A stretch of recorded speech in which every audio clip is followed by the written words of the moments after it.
हर हर महादेव दोस्तों, स्वागत है आप सभी का एक बार फिर से।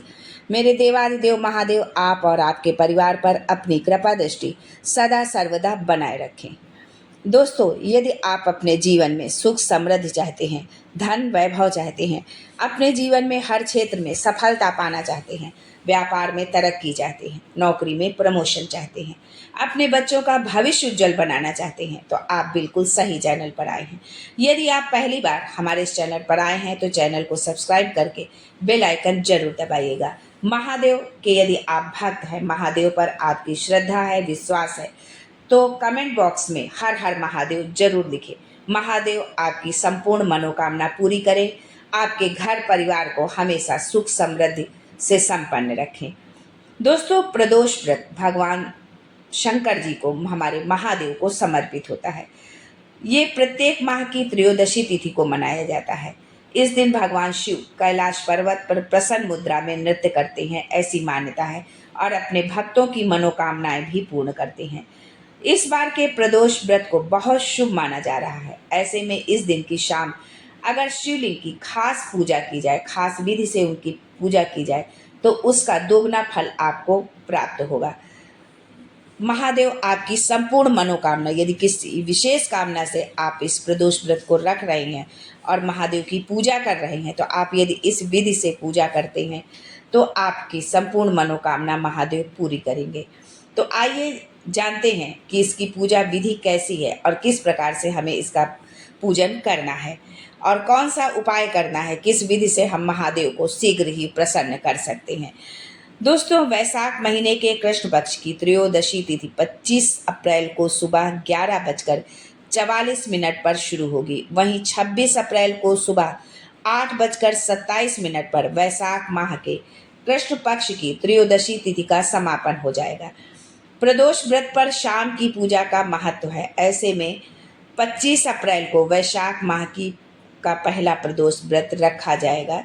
वैसे तो उदया तिथि के अनुसार मान्य होता है, लेकिन ये सुबह ही 8:27 पर ये प्रदोष की तिथि समाप्त हो रही है, इसलिए इस व्रत को जो है 25 अप्रैल को ही रखा जाएगा, क्योंकि हम प्रदोष व्रत में महादेव की शाम के समय ही उनकी पूजा अर्चना करते हैं जो है।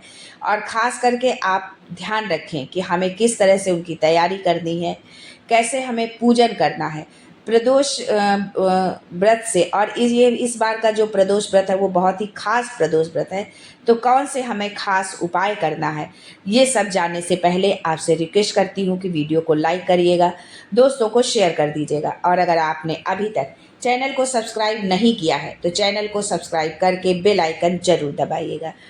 दोस्तों, सबसे पहले हम जानते हैं कि हमें महादेव की पूजा करने के लिए हमें कैसे तैयारी करनी है। तो प्रदोष व्रत के दिन सुबह से ही सात्विक रहें और मन में भगवान शिव का ध्यान करें।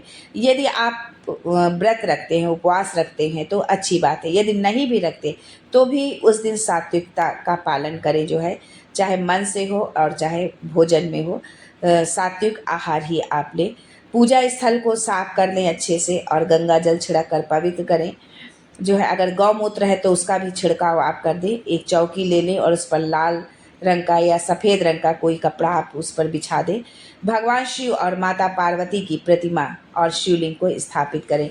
यदि माता पार्वती और की जो है और महादेव की जो है, उनके परिवार सहित जो है, शिव परिवार की यदि आपके पास चाहे फ़ोटो हो, चाहे कोई विग्रह है आपके पास या तस्वीर है, जो भी है उसको आप रखें, और शिवलिंग है तो उसको भी आप वहाँ पर ज़रूर स्थापित करें।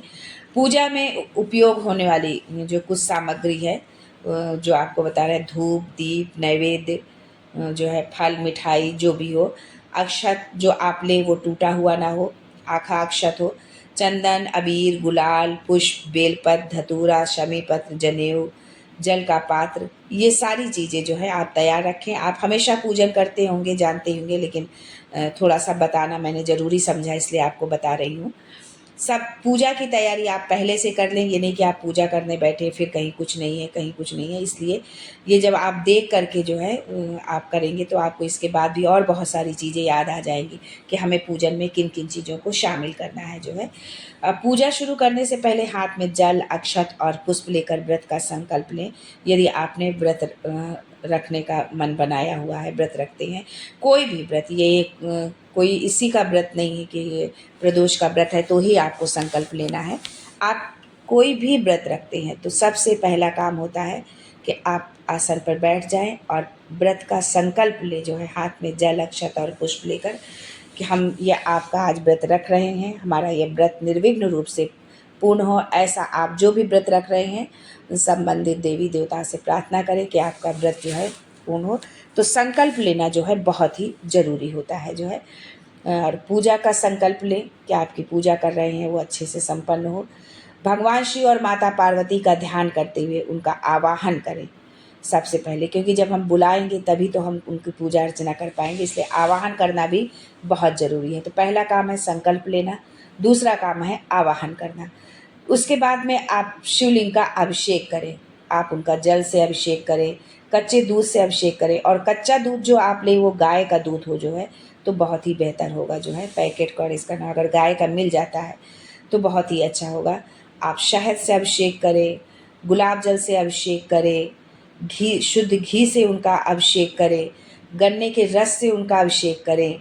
और सब जितनी भी चीज़ें आपने ली हुई हैं अभिषेक के लिए, उन सब से अभिषेक करने के बाद पुनः गंगा जल से अभिषेक करें।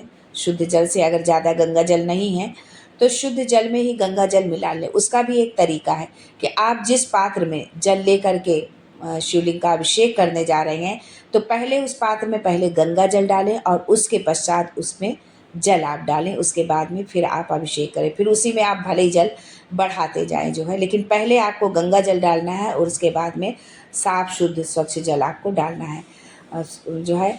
तो लास्ट में जो भी आपने अभिषेक किया है, लास्ट में जो है शुद्ध जल से उनका अभिषेक जरूर कराएं, जो है। अब सारी चीज़ें, अगर आप कहीं मंदिर में जा रहे हैं पूजा करने तो इतना मंदिर में खाली जगह नहीं होती है कि आप बार बार जो है उसको अभिषेक, आप जो है इतना समय हो, जो है कि आप बार बार बैठ करके जल से अलग अलग अभिषेक कर पाए। तो आप सारी चीज़ों को एक साथ भी मिला सकते हैं, यानी पंचामृत से जो है उनका अभिषेक एक साथ मिला लें सारी चीज़ें। और पंचामृत से दूध, दही, घी, शहद, शक्कर, यानी पंचामृत पूरा बना लें और उससे भी आप अभिषेक कर दें। और यदि आप मंदिर है, ऐसी जगह मंदिर है जहाँ पर आप पूजा कर सकते हैं, समय है, तो आप एक एक चीज़ से अभिषेक करें तो ज़्यादा ही अच्छा होगा।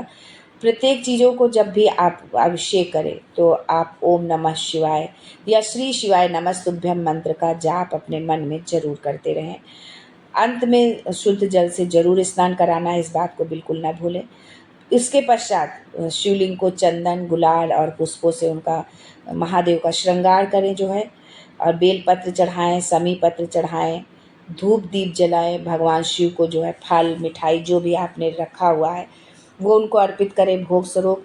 और उसके पश्चात हाथ जोड़कर भगवान शिव की जो है स्तुति करें और अपनी मनोकामना, जो भी यदि आपकी मनोकामना है, किसी विशेष कामना से यदि आपने ये व्रत रखा हुआ है तो अपनी मनोकामना उनसे ज़रूर कहें, जो है।